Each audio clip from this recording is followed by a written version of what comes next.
I want to thank General Lester Lyles for being here, and then of course Antonio Tagava too as well, and then Bernice Umar as well for being here.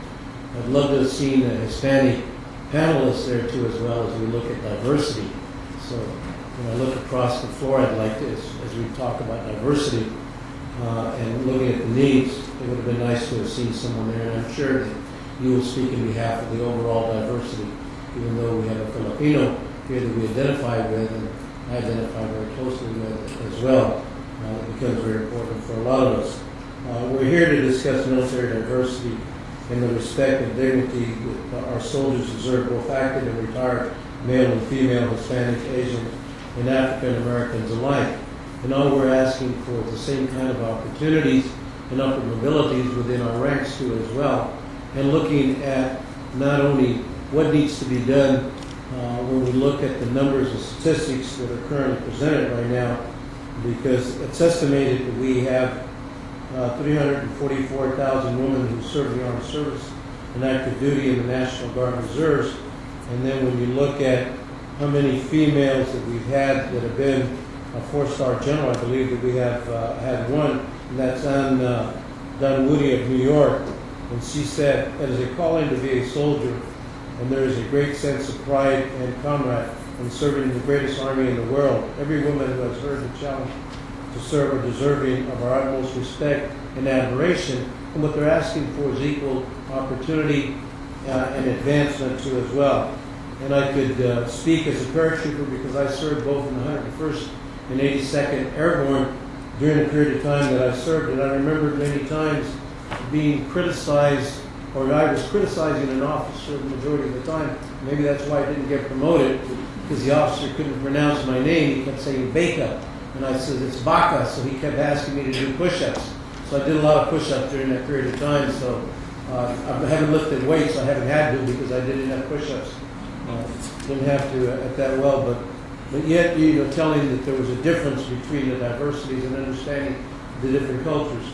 As we look at the military now, Hispanics are the largest minority representation in the United States, with over 20% of the population and over 50 million people.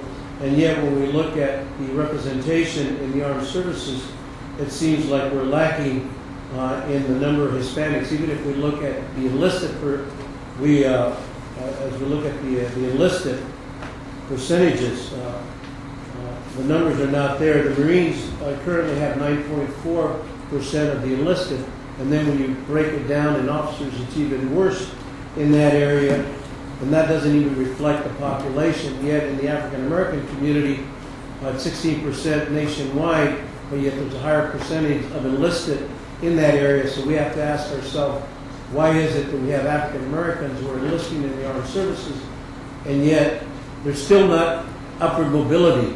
And yet we see that there's numbers that are at the enlisted aspects. We want to make sure that there's equality in that perspective as well.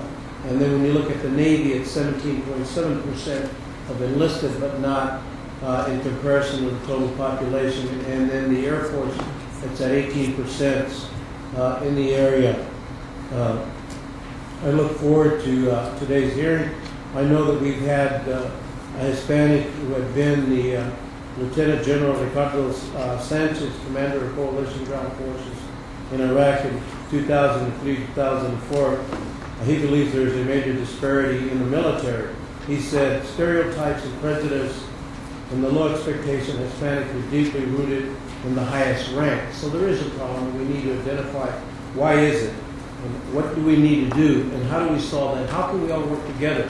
And I think this isn't just about blacks, Asians, Hispanics, Filipinos, and others. It's about what needs and what is best for our country, and how can we have the kind of representation that we need that looks like what our country looks like, and allowing those individuals to fulfill those same kind of duties and responsibilities that others have had, having the same kind of confidence.